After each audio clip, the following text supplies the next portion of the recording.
नमस्कार जय जगन्नाथ। आज चलतु बने एक नुआ स्टाइल केक।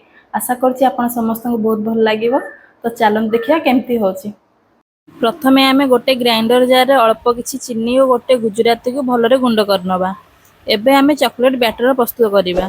जोथि पई मु एठी 5टी चॉकलेट बिस्कुट को मध्य भलरे ग्राइंडिंग करनेछि।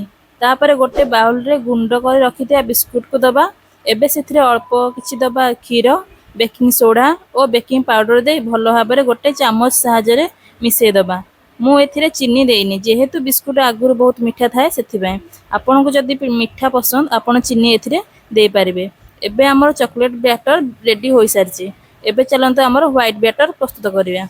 मु एठी आ गोटे बाउल रे आगुर गुंड कर रखि दिया चीनी और गुजराती गुंड को देई सेथिरे अल्प किछि रिफाइन तेल, बेकिंग सोडा और बेकिंग पाउडर को देई भल भाबरे मिसैछि।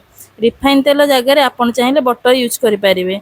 तापरे मु एठी 2 बड़ चामच मैदा और अल्प किछि क्षीर को दे भलसे मिसई नेछि। बेसी पानिया बैटर बनैबेनी। चलंतु एबे केक बनैया स्टार्ट करिबा। प्रथमे केक पॉट रे बटर पेपर लगाइबा। तापरे पूर्वर प्रस्तुत करथिया व्हाइट बैटर को दबा। पुणी ता मझा मझी सेम क्वांटिटी रो चॉकलेट बैटर को दबा। एमिति सेम प्रोसेस रे व्हाइट बैटर और चॉकलेट बैटर को गोटिए पर गोटिए देई चलिबा। ध्यान रखिए बैटर जेमती बेसी पतला न हुए, नहले लेयर गुड़िक ठीक से जना पड़िबनी। एबे आमे गोटे काठी साहाय्य मु जेमती डिजाइन बनैछि सेमिति बनैबा। देखि पारथे केक टी केते सुंदर देखा जाउछि। केक टी हमर संपूर्ण भाबे बेक पई प्रस्तुत होई सारिछि। तापरे प्रेशर कुकर रे 200 ग्राम लूण दबा। आपण चाहले याको ओवन रे भी मध्य करि परिबे।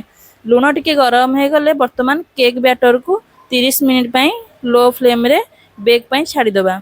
30 मिनिट भीतर मध्य आपण चाहले मझिरे मझिरे चेक करि परिबे। 30 मिनिट होई गले एबे हमें गोटे काठी साहाय्य चेक करिबा जे हमर केक टी भीतर भल भाबरे सिझिछि कि नाही।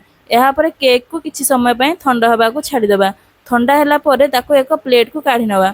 देखि पारथे केक टी हमर केते सुंदर भाबे प्रस्तुत होई सारिछि। एमिति सुंदर सुंदर रेसिपी देखिया पई हम चैनल को सब्सक्राइब करंतु। रहउछि नमस्कार जय जगन्नाथ।